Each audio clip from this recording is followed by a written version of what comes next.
കൊല്ലം ഓയൂരിൽ 12 വയസ്സുള്ള പെൺകുട്ടിയെ പീഡിപ്പിച്ച കേസ് ഓരോ അച്ഛനമ്മമാരുടെയും മനസ്സിൽ തീ പടർത്തുന്നതാണ്. വീട്ടിൽ ആരുമില്ലാത്ത സമയത്താണ് അയൽവാസി പെൺകുട്ടിയെ ലൈംഗികത്വത്തിന് ഇരയാക്കിയത്. കേസിൽ ഓയൂർ സ്വദേശി രാജുവിനെ പോലീസ് അറസ്റ്റ് ചെയ്തു. സംഭവത്തിന് ശേഷം ഒളിവിലായിരുന്ന പ്രതിയെ തമിഴ്നാട് തെങ്കാശിയിൽ നിന്നാണ് പിടികൂടിയത്.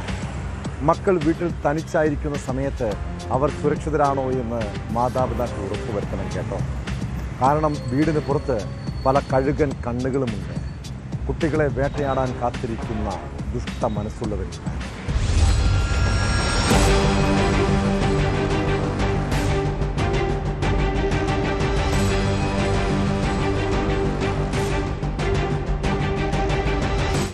വയസ്സുള്ള പെൺകുട്ടിയെ പീഡിപ്പിച്ചെന്ന പരാതിയിലാണ് നടപടി.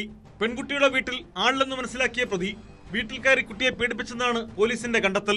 സംഭവത്തിന് ശേഷം കുട്ടിയുടെ പെരുമാറ്റത്തിൽ അസ്വാഭാവികത ശ്രദ്ധിച്ച വീട്ടുകാർ കാര്യങ്ങൾ ചോദിച്ചറിഞ്ഞതോടെയാണ് സംഭവം പുറത്തറിഞ്ഞത്.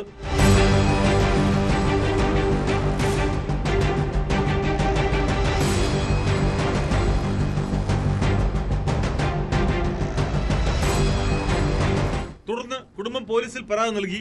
കേസ് രജിസ്റ്റർ ചെയ്തതായി മനസ്സിലാക്കിയ പ്രതി ഒളിവിൽ പോവുകയായിരുന്നു. പ്രതിയെ പിന്തുടർന്ന പോലീസ് സംഘം തമിഴ്നാട്ടിലെ തെങ്കാശിയിൽ നിന്നാണ് ഇയാളെ പിടികൂടിയത്. പൂയപ്പള്ളി SHO അനിൽകുമാർ, SI രജനീഷ് എന്നിവരുടെ നേതൃത്വത്തിലുള്ള സംഘമാണ് പ്രതിയെ അറസ്റ്റ് ചെയ്തത്. കോടതിയിൽ ഹാജരാക്കിയ പ്രതിയെ റിമാൻഡ് ചെയ്തു.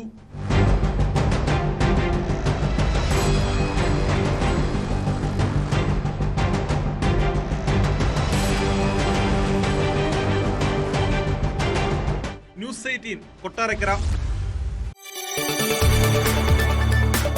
കൂടുതൽ വാർത്തകൾക്ക് news 18 Keralam YouTube channel subscribe ചെയ്യുക.